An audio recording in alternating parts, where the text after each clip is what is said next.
Okay, so hello everyone, I'm Becky Jones from Appear Here and I'll be your host today. For those of you who aren't as familiar with Appear Here, we're the world's leading marketplace for retail. If you think of us a bit like Airbnb, but for retail space. Our company mission is to create a world where anyone with an idea can find space to make it happen. And that's something that's never felt more important than it does today. So with 1 in 10 stores sitting empty and obviously retail and particularly hospitality brought to their knees, we need immediate action, radical change to prevent these cities that we love from being hollowed out. Which brings us on to tonight's topic, Masters of Adaptation. How do we make that change? So throughout history, we've seen pandemics give birth to these periods of crazy creativity, whether it's the Black Death leading to the Renaissance, whether it's the Spanish flu leading to the Roaring Twenties. But history has also shown that while some cities boom and thrive after a crisis, others never recover. So we've got this opportunity now to reimagine a better future for our cities. In this session, we brought together a distinct set of voices from both the retail side and the real estate side to explore how we can make our cities, streets, and down to the store level more dynamic and adaptable to change. So firstly, to introduce Martyn Evans. You want to wave, Martyn, so everyone knows who you are? There he is. He's creative director at U&I. U&I develop complex regeneration schemes on dead post-industrial land across London, Manchester and Dublin, and Martyn's been crafting their creative vision since the late 90s, aiming, and I stole this from your LinkedIn, Martyn, hope you don't mind, to change the conversation in our industry away from bricks, mortar, glass and steel, and towards people, life and places, which I love. In the same vein, before U&I, Martyn was influential in the transformation of the old Truman Brewery from a derelict site to the centre of East London's art scene that I'm sure most people are familiar with now. He chairs both Croydon Council's development company Brick by Brick and the London Festival of Architecture, and also many other roles that we don't have time to go into, but extensive CV there, Martyn, well done. Next we have Bronnie Edwards, Senior Retail Leasing Manager at Grosvenor. Grosvenor, obviously one of the world's largest privately owned international property businesses, famed with developing Mayfair back in the 1700s and then obviously Belgravia. Bronnie's worked in retail since the start of her career, first with Cushman & Wakefield, then Brandside looking at Estee Lauder's store portfolio, before joining Grosvenor in 2018 to work on the development of their retail strategy. And last but not least, Luca Calcamuccio is Global Director of Retail Experience at Charlotte Tilbury. Charlotte Tilbury, obviously one of the fastest growing beauty companies globally and real pioneers of that kind of merger between physical and digital store experience. Luca himself is an architect, designer, storyteller and retail enthusiast with a strong passion for digital and the evolution of that shopping experience. Prior to Charlotte Tilbury, he spent over 10 years at Pooch, working across their portfolio of luxury brands on retail design and strategy, most recently with Penhaligon's and L'Artisan Parfumeur. So just to do a bit of scene setting here before we get into the real kind of trickier questions. The last few months have obviously seen unprecedented change across the world. But what I want to get just from each of you in turn is what have been the biggest changes in your business personally and how have you adapted to that? So maybe Martyn, kicking off with you. Thanks, Becky. Well, I think when we all scattered quite quickly, and I think most people I talk to every day will have had a reasonably good experience of picking up their laptop and mobile phone and going home and working, it seemed sort of easy. You know, we were all a bit scared that we wouldn't be able to buy any toilet roll or food, but we seemed to be able to go home and be okay. The novelty, I think, wore off quite quickly, and then everybody thought, oh, that's not going to last, and we're all going to want to rush back to our offices. And then as the months went by, then it sort of sank in a bit that this might be something that would change. I'm somewhere in the middle on it. I think that in the 7 months that we've been locked down, an awful lot of people have decided that life can be nicer than pounding the pavement, going to work every day in an office. And that the implication for that is that, so I don't think I don't think it's the death of the office. I don't think it's the death of the workplace. I think it's just going to change. And I think people are who work in offices in centres of cities are going to spend part of their week in their office and part of their week at home. I love to make this point. You've tagged yourself as Martyn in an actual office. Yes, I am in an actual office today.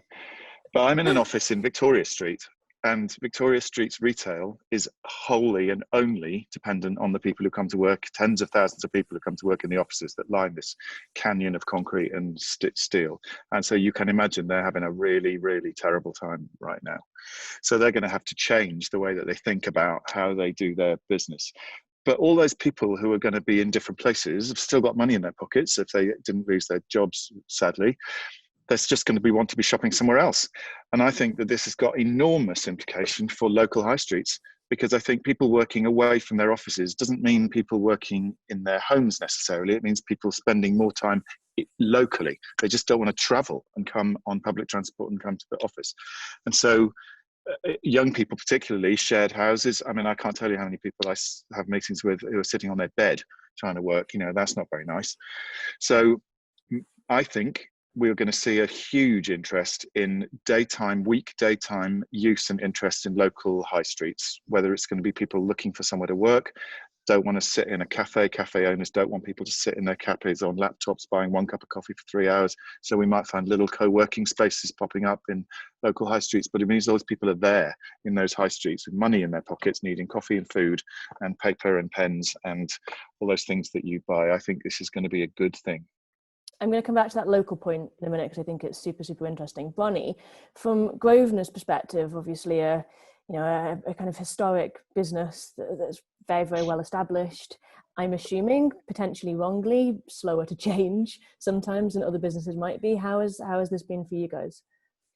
Yeah, so I'm Bronnie in an actual office as well, and I'm equally like Martyn in a location that was previously dominated by office workers and by tourists in the West End.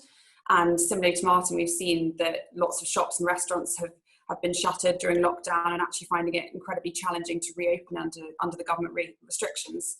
So yeah, first challenge definitely has been supporting our retailers. Lots of them, retailer and restaurants, have been hugely affected by the pandemic and continue to be really affected. So we've had to pivot from a landlord that's encouraged activation, animation, footfall to being a real supportive partner.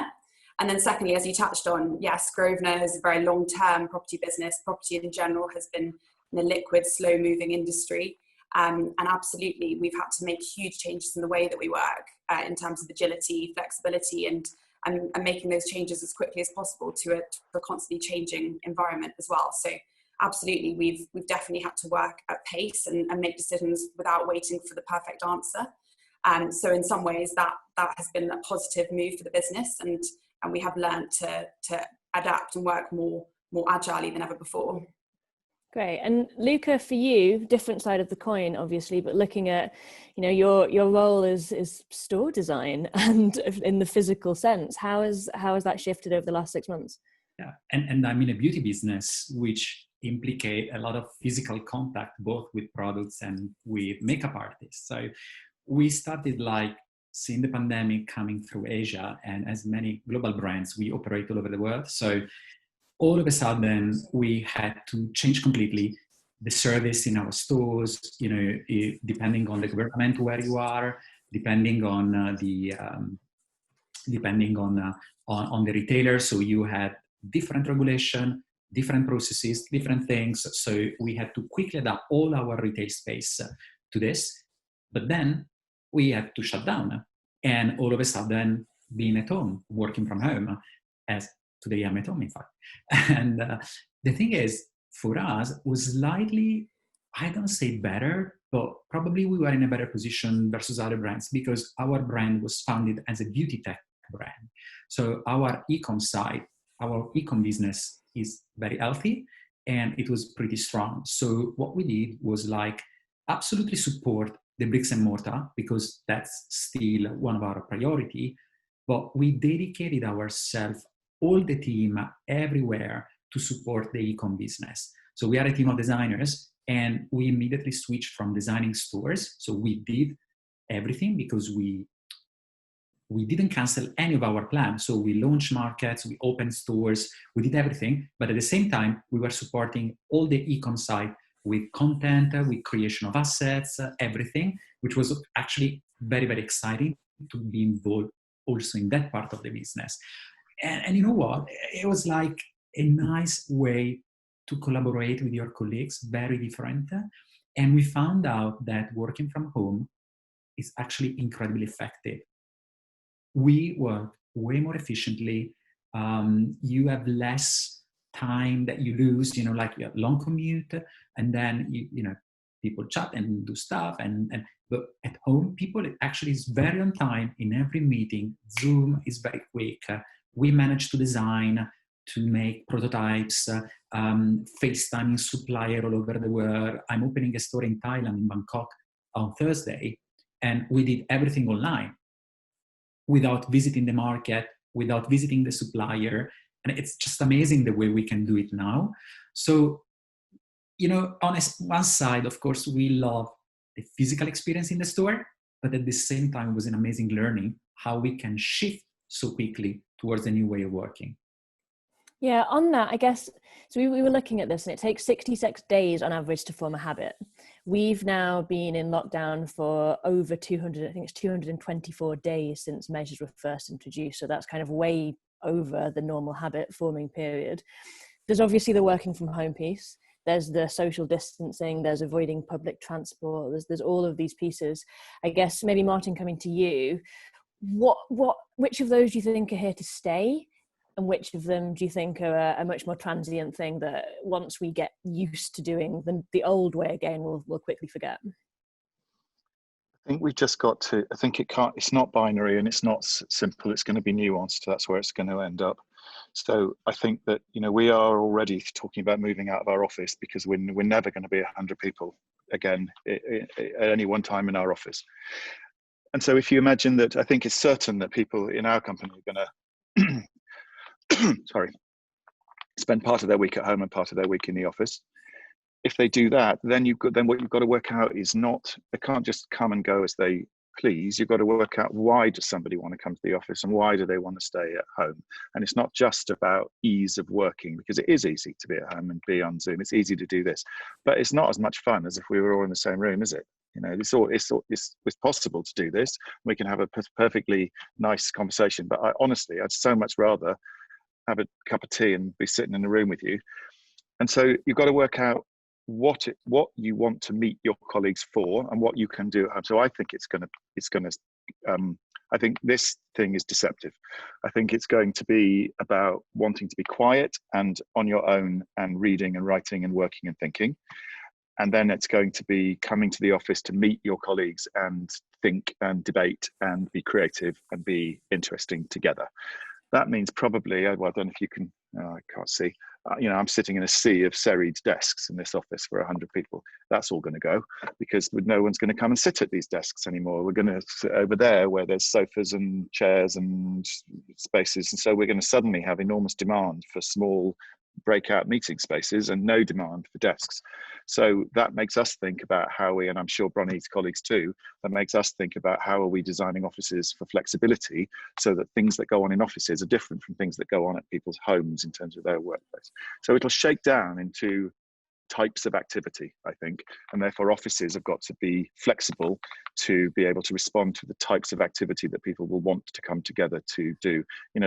Will they eat more food together? Will they drink more drinks together? And therefore kitchens need to be bigger.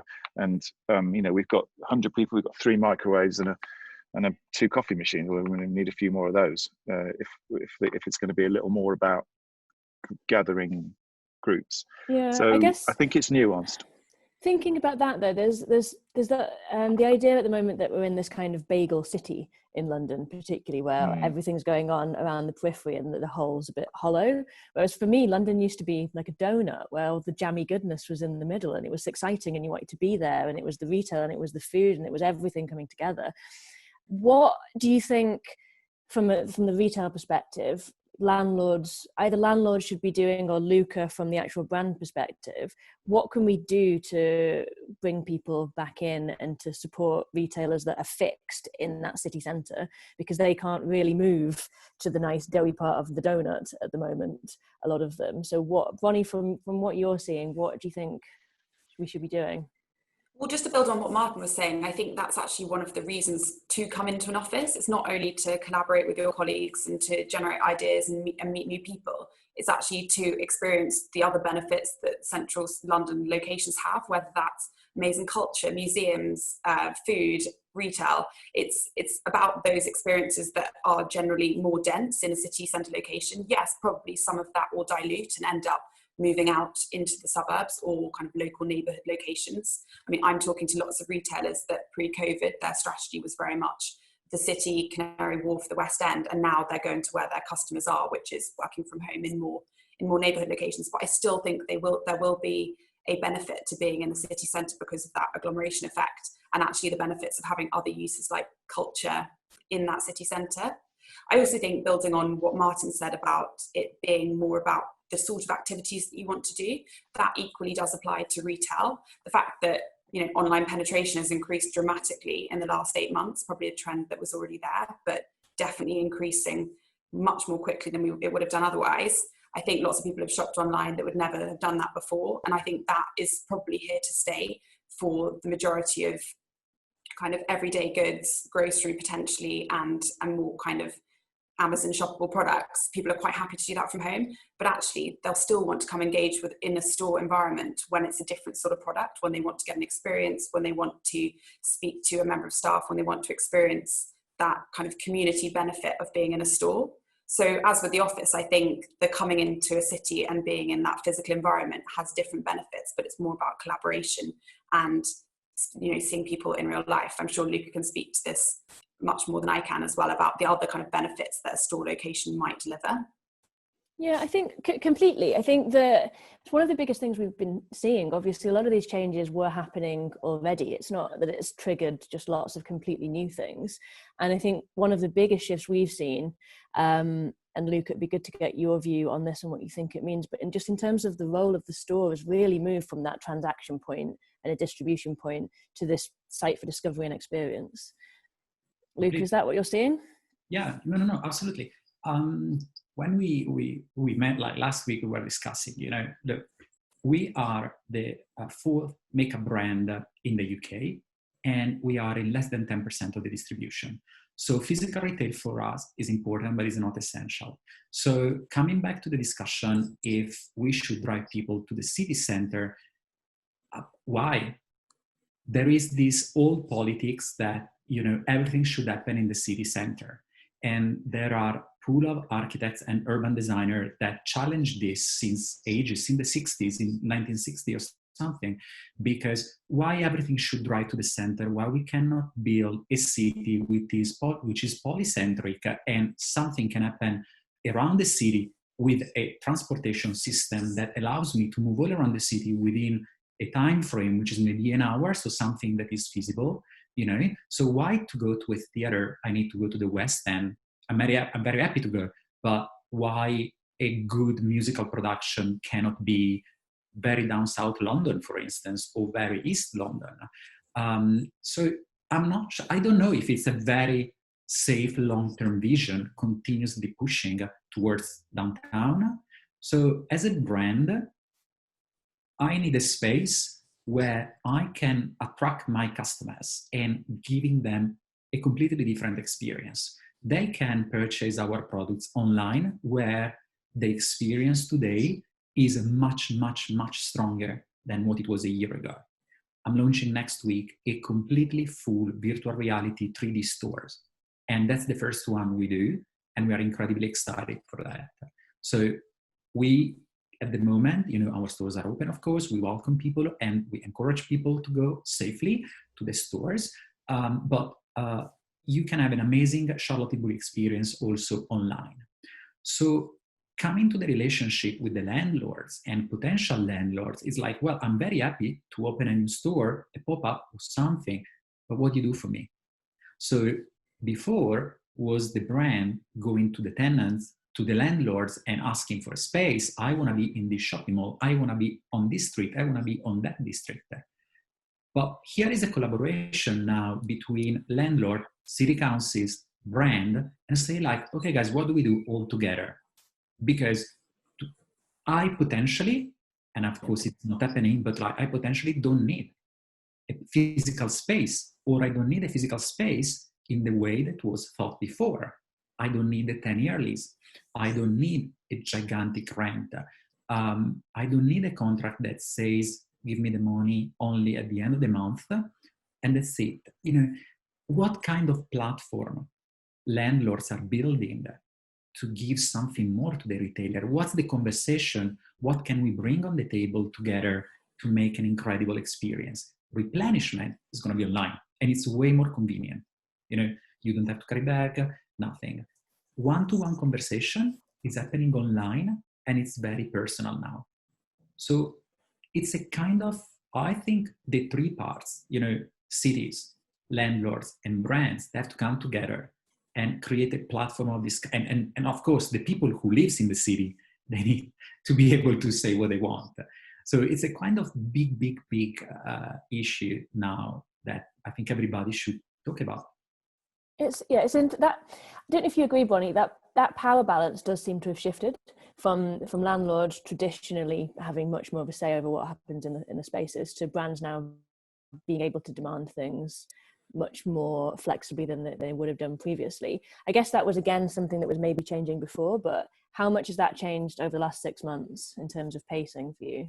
Totally, yeah, it has totally changed. It's always been our ambition to be a better partner to our retailers, but actually what we struggled with before was getting engagement from them. I think if there's some sort of silver lining or positive that we can take from this whole period, it's that as a landlord, we do have a much better relationship with almost all of our retailers. There's been ongoing conversations about rent support and other initiatives that we've been able to do to support them.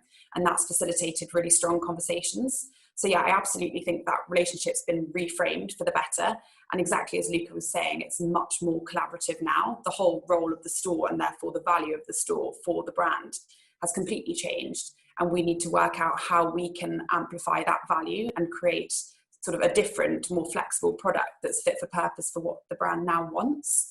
So absolutely, that could be anything from the way the store's designed and fitted out to the type of lease product that we're offering, whether that's turnover, flexible, or more of a kind of a management agreement or partnership. Those are all things that we were thinking about already, but absolutely the acceleration of those trends has been significant because of the pandemic. And Martyn, is that the same for you in terms of the way you're looking at the tenant relationship now? Totally. I mean, from the project that we're doing together, and from the very reason that your company exists, is because the system of tenanting retail property is broken. And, Bronnie's organisation has run its estate for hundreds of years and will continue to run it for hundreds of years. And so that organisation is an organisation that understands intimately its property, its communities, its customers, its clients.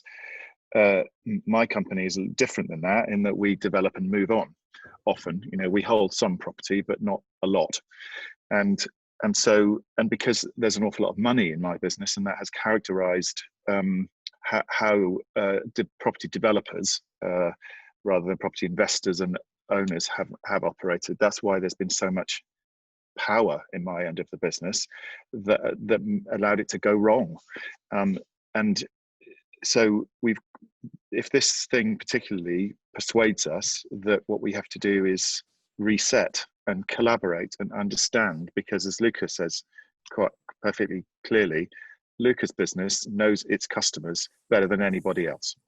And so the fact that a store that belongs to his company might be in my building, I don't know his customers. How would I? And so I've got to listen and understand and respond to the need, because otherwise what am I going to do? Have empty shops, and then I'm going to be knocking on your door and saying, fill my empty shops, and you're going to be saying, yeah, but you treat your tenants like shit, so no. So we've got to understand that we've all got to listen to each other, we've got to collaborate, and because in the end, happy people have deep pockets. So in the end, it's the people with the money in their pockets who are going to spend money, who we all have to listen to. And we've all got various connections with those people at different levels in our organizations, and we all just need to learn off each other and listen. I think like many landlords today are really on a good path, so there is such a variety, and you have big organizations, small organizations, people who inherited like assets and they are very spread all over the country. So it's very different. And some of them really understand the value that a store or a specific brand can bring. Sometimes I feel like, from a landlord perspective, and again, many of them are doing already an amazing job, as a brand, especially as a founder brand, we have an obsession for customers and to build this community. So we are customers of landlords. So landlords should have this kind of obsession for Exactly customers, right. you know, Quite right. build this community of tenants. Because at the end of the day, we are a community. We share the same street, we share the same shopping mall, the same outlet. So there's a lack of, we of course, sometimes, you know, when you have a store, and especially when you spend nights and nights setting up the stores, you know your neighbors. But at the end of the day, it's very circumstantial, let's say that. Why I was reading today the example of this mall in America, in Texas, that managed to have the first US South store for Goyard, and the obsession of this landlord to curate and edit and be very careful about the brands that are in his mall, but also creating a community across all the tenants, which is in a way easier when, you know, you're in a mall or in an outlet.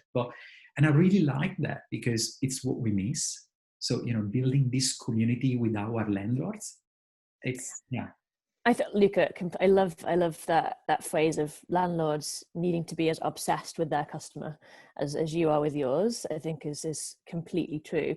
Martyn and Bronnie, I, on a personal level, wholeheartedly believe that both of you are committed to kind of making that change in the way you approach it. However, there's, you know, as an industry, it's been a certain way for a very, very long time. Do you think that realistically this is a kind of permanent shift in mentality, or is it just something that you're kind of having to do now because really there's no other option and brands aren't taking new spaces, so landlords are having to pander to them a little bit more?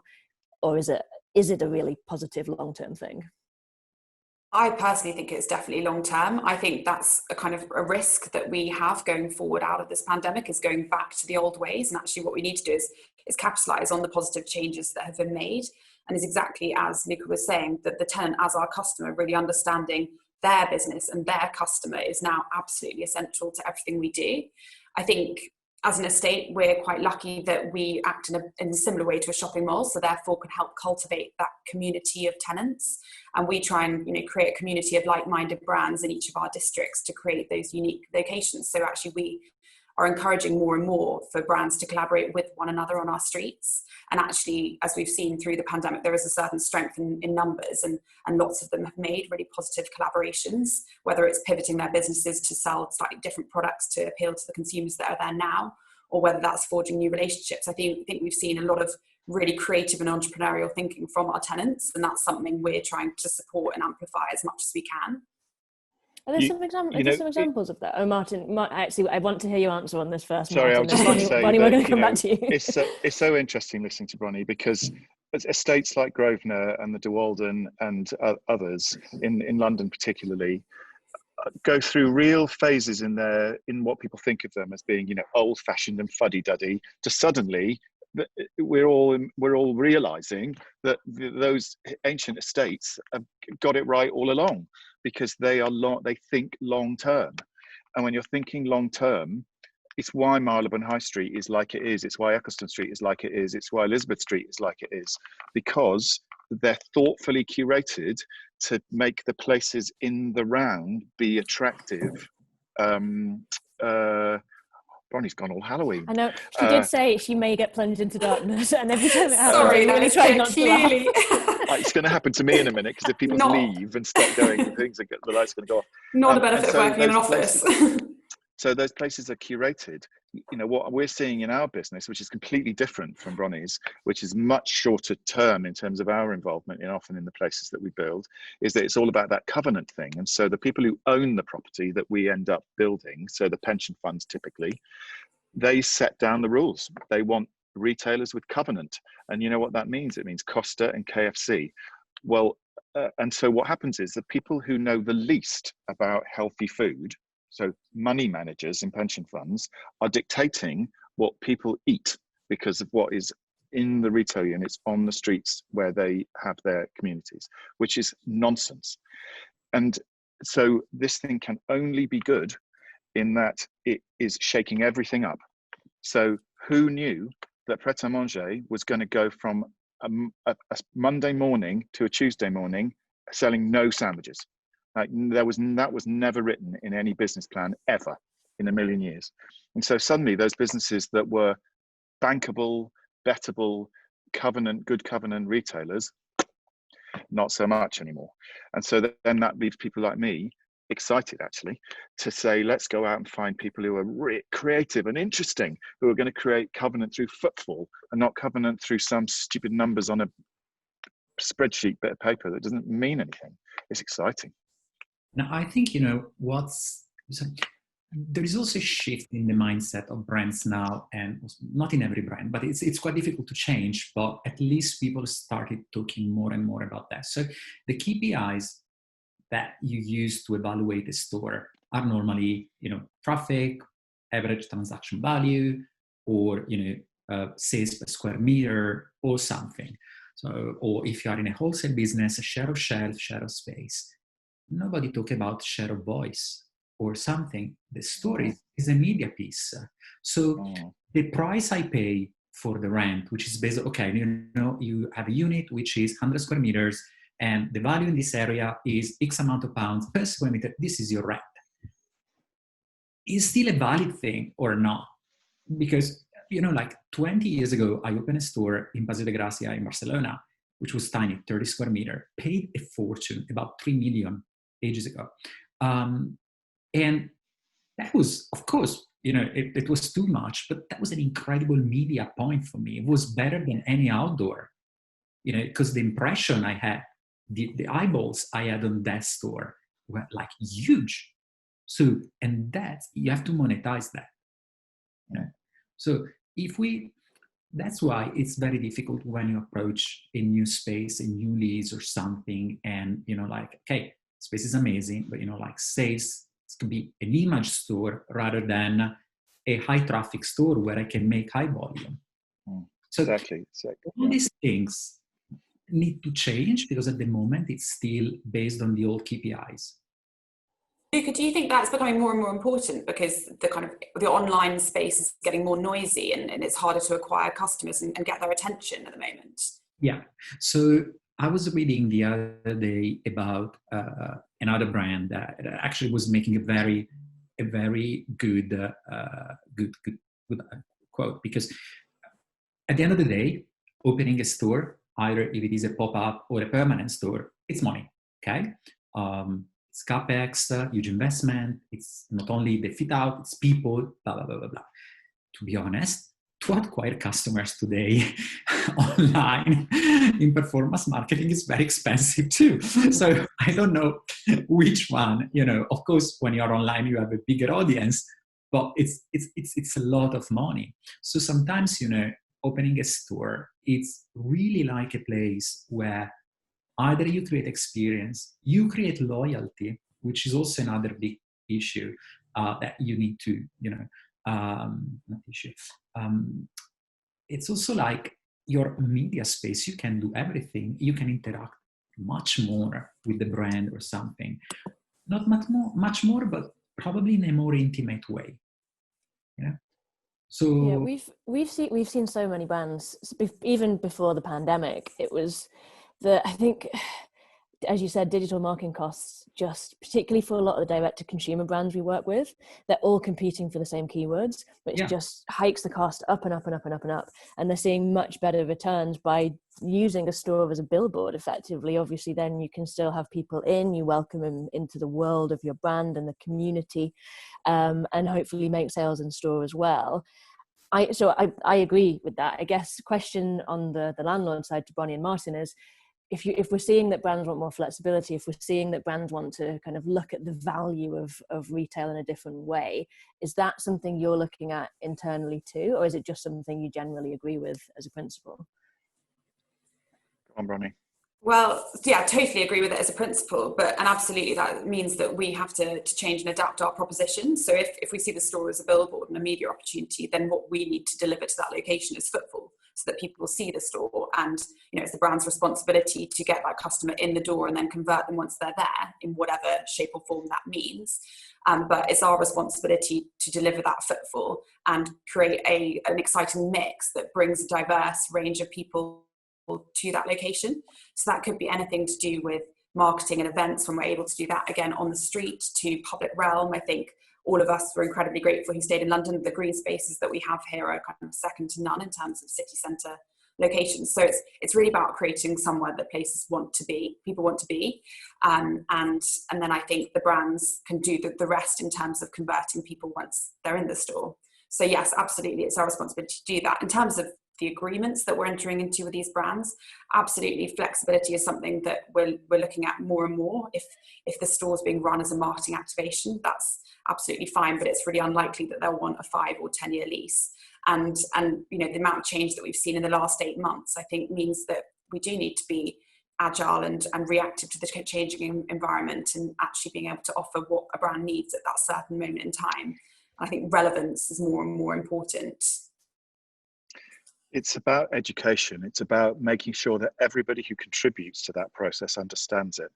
So, you know, when when Bronnie has empty units in existing established retail locations, it's simpler than when a whole location is being completely redeveloped. But even then, when Bronnie's organisation is redeveloping a large element of its portfolio, it's redeveloping something that it knows in its bones how it has worked, can understand what might have gone wrong or what needs to change to create a future.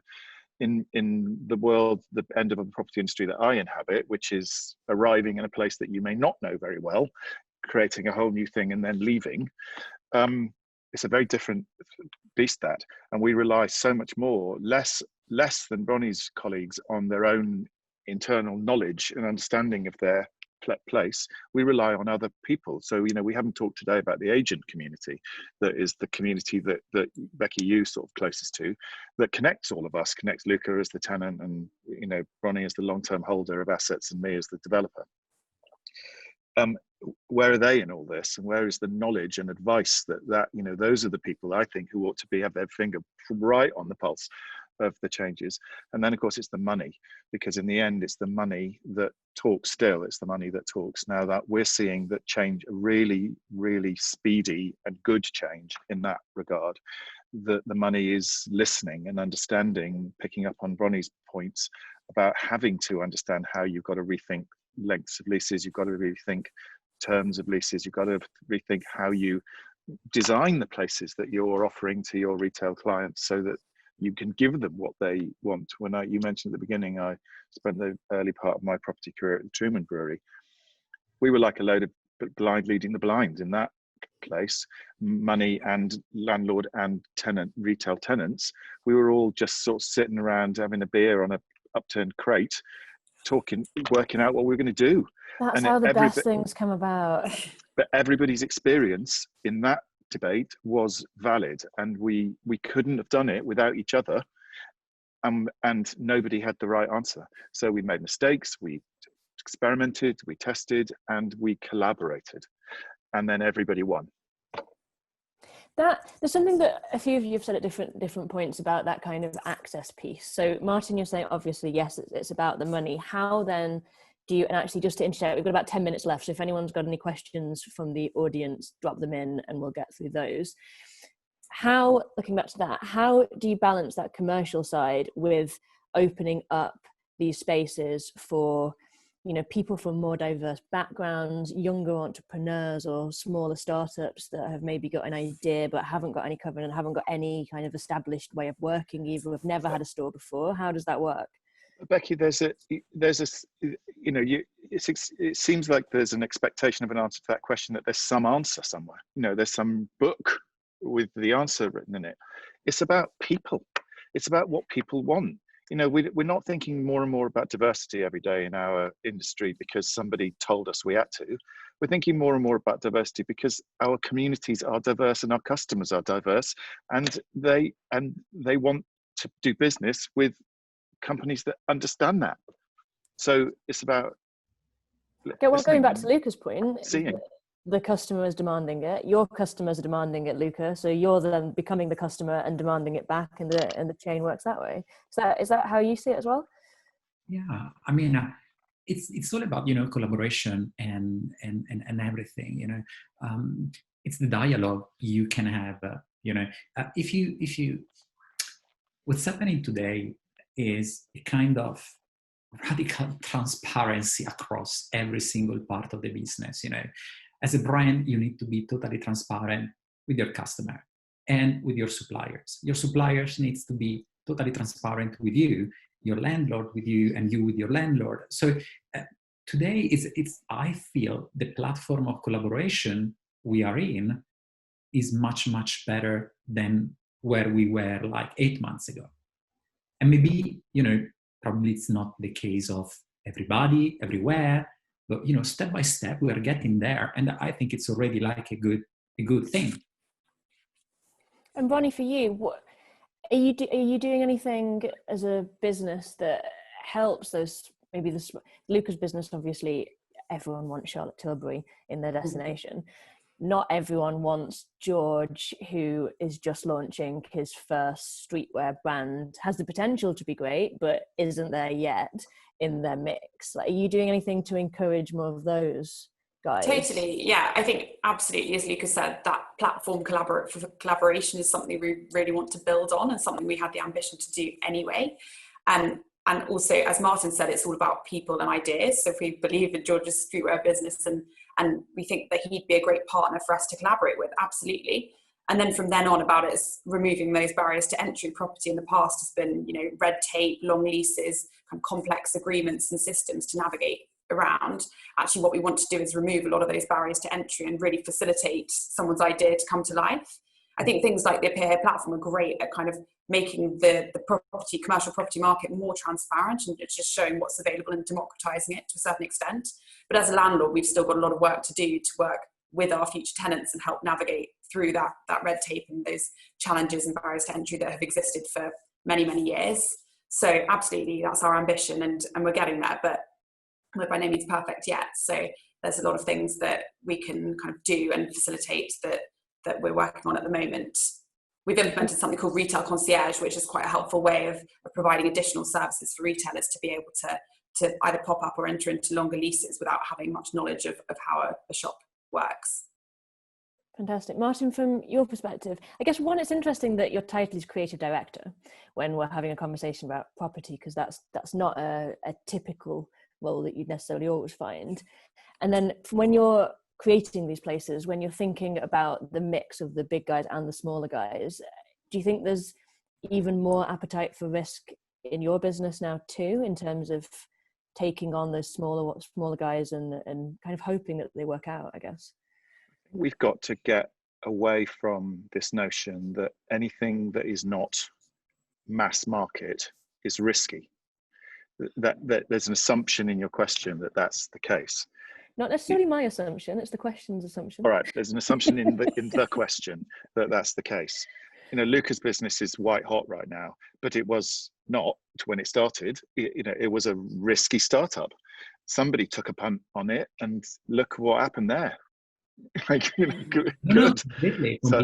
Yeah. So it's about being smart and clever and understanding what the right thing to do is to create the right sort of place that people will want to come to and shop and eat and spend time in and enjoy themselves and relax and have fun, and more importantly want to keep coming back to. And in certain places, putting a KFC next to a Costa, next to WH Smith's is fine. If that's next to a tube station where literally people just want to and go, brilliant.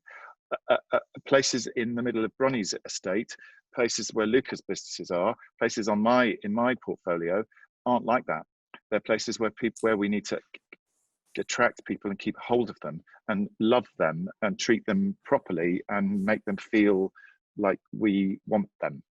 And you've got to, and people are increasingly more sophisticated and diverse and interesting and demanding, and it's our job to satisfy that demand, or else we might as well go home. Totally, and we're now competing with Deliveroo, Netflix, Amazon, all of those, as well as different landlords harder as well. Exactly. So that convenience element is almost redundant now. You have to create something that people can't replicate online, and that encourages more dwell time and collaboration and things that you just can't do from home. Otherwise, people won't leave. Yeah, we've got to not be snobby about Costa, and we've got to be not imagining it's risky if you never heard of that company before. Completely. And Luca, I know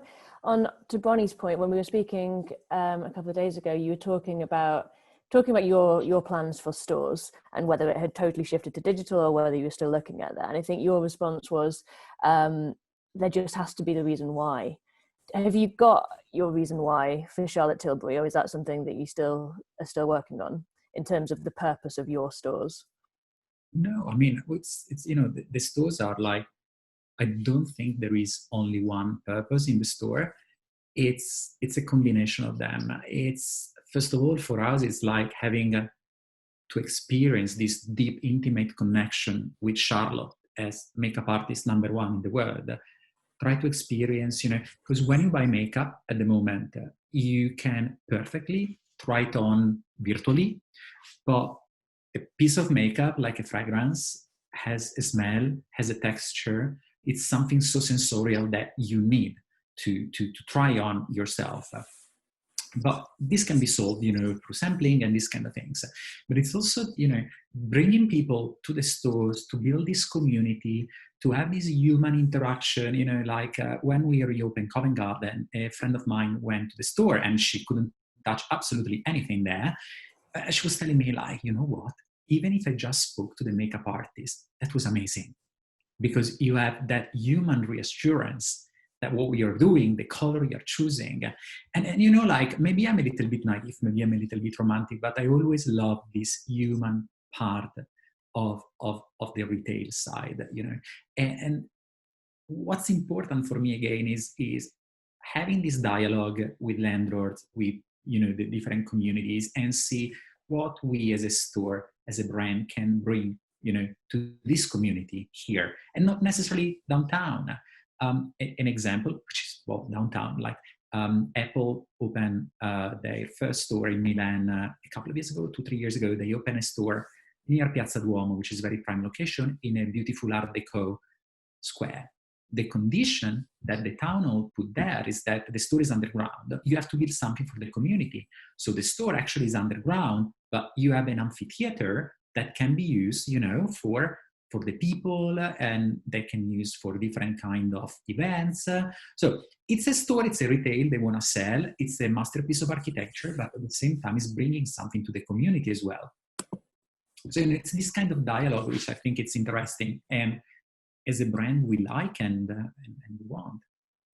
I love the Apple Store and love the sentiment there. I'm just looking at the questions, not quite as positive here. I think it's from someone from a local authority. Says local authorities are now having to deal with large numbers of empty units in high streets, and landlords and their gatekeepers, the commercial agents, are not always easy to deal with, especially when held by pension funds or overseas.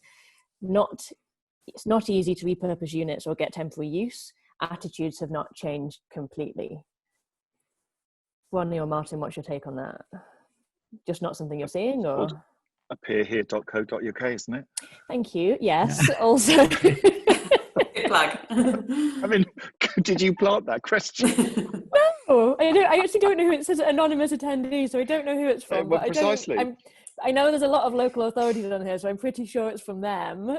But well, listen, we've done most of the talking, but it's, you can laugh about it, but it's right. It's the right question, because that's why your business exists, right? That's why Ross set your business up right from the very beginning to answer that question, which is about how difficult it is for people with an idea to connect to a physical retail space, because all of the legals and the costs and the time and the effort and the pain in the arse mitigates against it.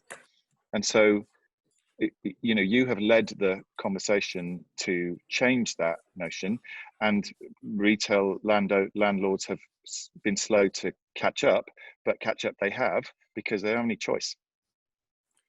It isn't just high. Yeah, sorry, Bronnie. No. I mean, absolutely, that's our responsibility to catch up, and Appear here has kind of shown a best-in-class way of removing those barriers to entry, making it really transparent and allowing anyone with an idea to get up and running.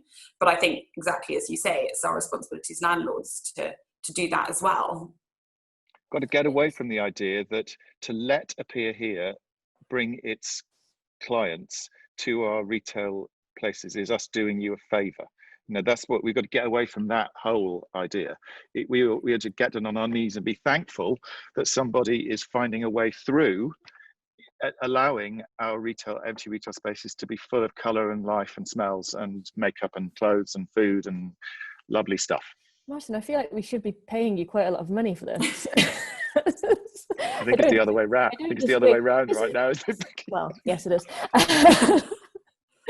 It is interesting though, because when we started the business, we had a pretty big and pretty steep rise in the demand side. So we've got now 250,000 brands looking for space, but the issue we've got now is, obviously we've got COVID.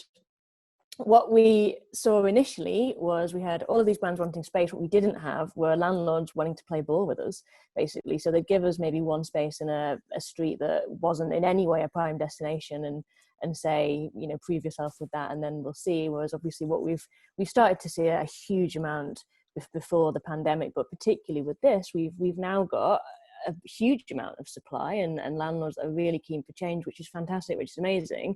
And then I guess Luca, on the brand side, we've seen demand go down a little bit. So they're kind of, they're probably meeting in the middle in a quite a nice way, and hopefully all goes well when everything gets back to normal. But it's a really interesting thing to have kind of been banging the drum for and then see change pretty much overnight in landlords' attitudes. But I think we will reach kind of balance, because probably before the situation was a little bit unbalanced, and now, it's any time that something comes as a disruption, you just stupid example, like when Uber came and disrupted the way the taxi people were doing, or Airbnb, or you guys. So, there is always a part that needs to react. And the good thing is that it started. So I would be very, very worried if nothing would have changed till today. But what we can see, is at least the will to consider a different approach from different actors in the business.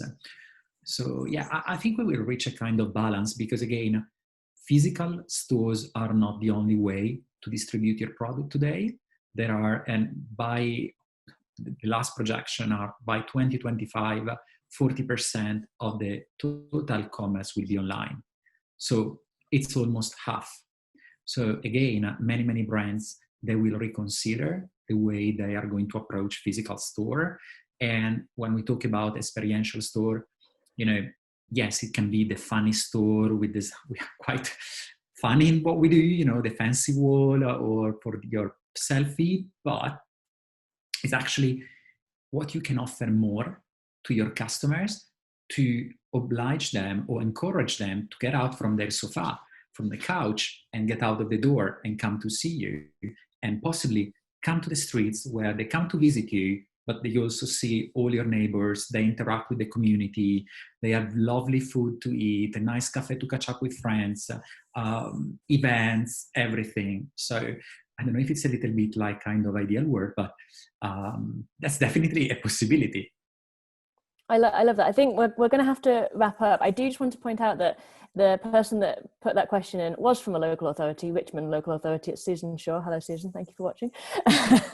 Just come back on that. I got one final question from me. If you can give me a succinct answer with less than maybe 10 words or something to this as a final challenge, thinking about all the different pieces we've talked about in terms of the landlord, the brands now being that customer for landlords, there being this bigger appetite for change, or starting to think about, not even starting to think about it, just having to be about people as opposed to anything else, how you balance the commercial side and everything else.